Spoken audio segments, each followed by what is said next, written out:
Here at the Rideshare Guy, we have a very specific way of explaining how to make the most money driving for Uber, which we label as the 3 Ps: patience, positioning, and planning.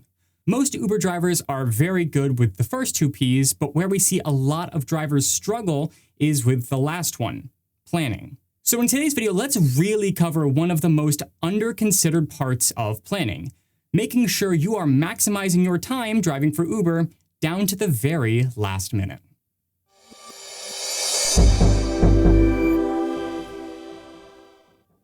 Hey everyone, it's Kian for the Rideshare Guy, pronounced Kian. And yes, let's just get right into this because I have a couple of different things I want to talk about with you guys. And the first point and the best way you can maximize your time driving for Uber, at least in my opinion, from coming from personal experience here, is to be careful taking the very long rides that Uber likes to offer people. And I know it can be very, very enticing. They're giving you a $70, $80, maybe even $100 amount, $100+ amount to just drive somebody a couple hours away.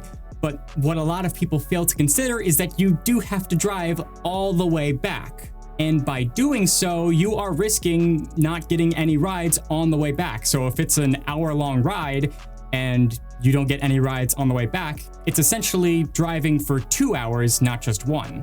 And that's not even mentioning the fact that obviously you're going to be using your own miles on your car. So even if it's only a 30-mile drive, again, if you don't get any rides on the way back, then you're actually spending 60 miles or maybe even more driving, taking that longer ride.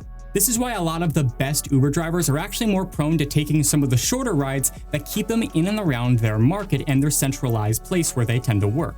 Because if it's somewhere still in and around their market, chances are not only will they be getting another ride offer shortly after the ride they just took, but even if they don't and they do have to commute all the way back, it's, probably like a 10 or maybe at the longest 15-minute ride back than, an hour or a couple of hours long.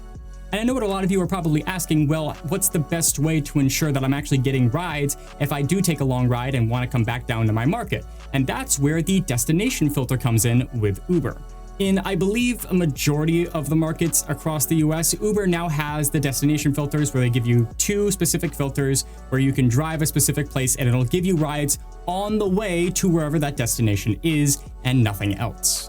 Now, that's at least how it's supposed to work in theory, but in practice, it's been off at times. Let's be honest, it's far from perfect, and I have seen many a scenario where somebody will get a destination filter offer and it's not even on the way to where they're actually going, and it's completely lopsided from where they actually set the destination filter to.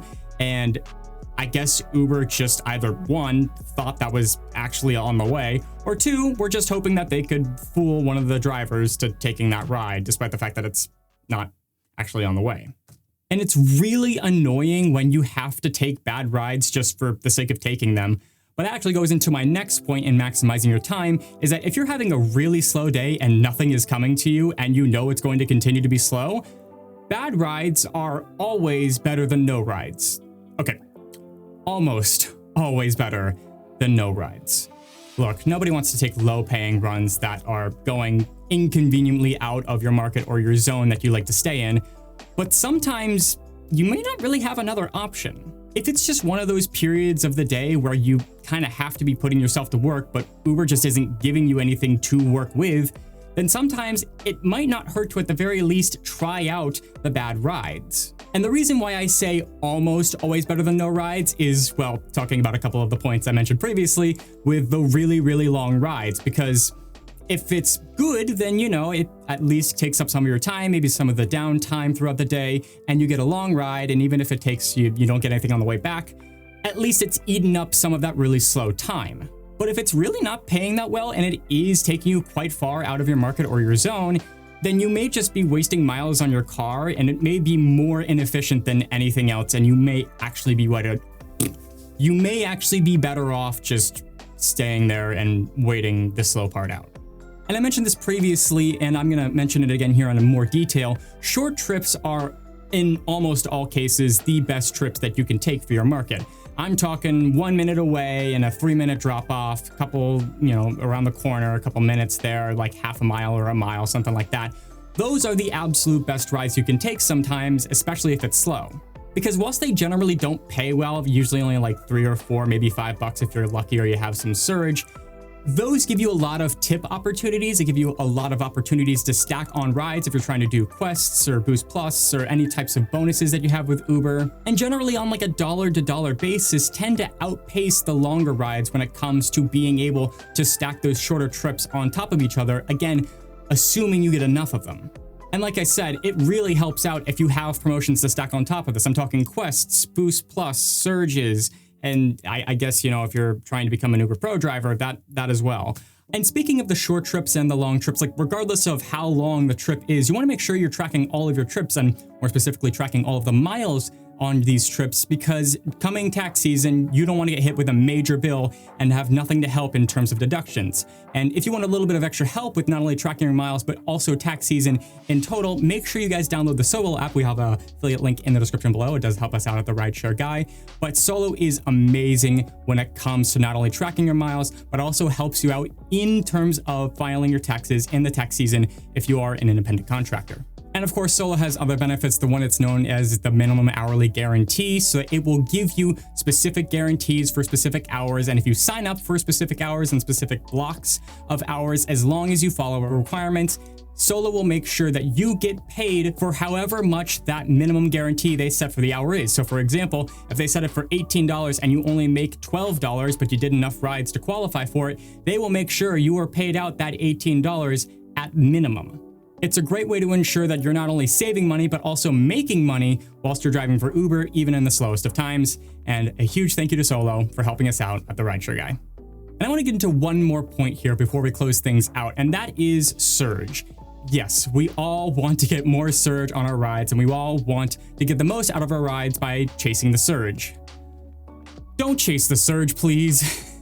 I know, it's so exciting. It looks like that nice, $7 surge spot.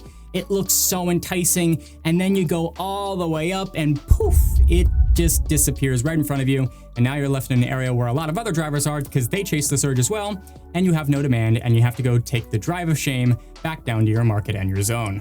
Uber does this intentionally, by the way. At least I'm almost positive that they do. They want to make sure that rides are being taken, and if drivers aren't in that area, they're going to find ways to get them in that area, or at least get enough of them in that area so that people are getting their rides taken.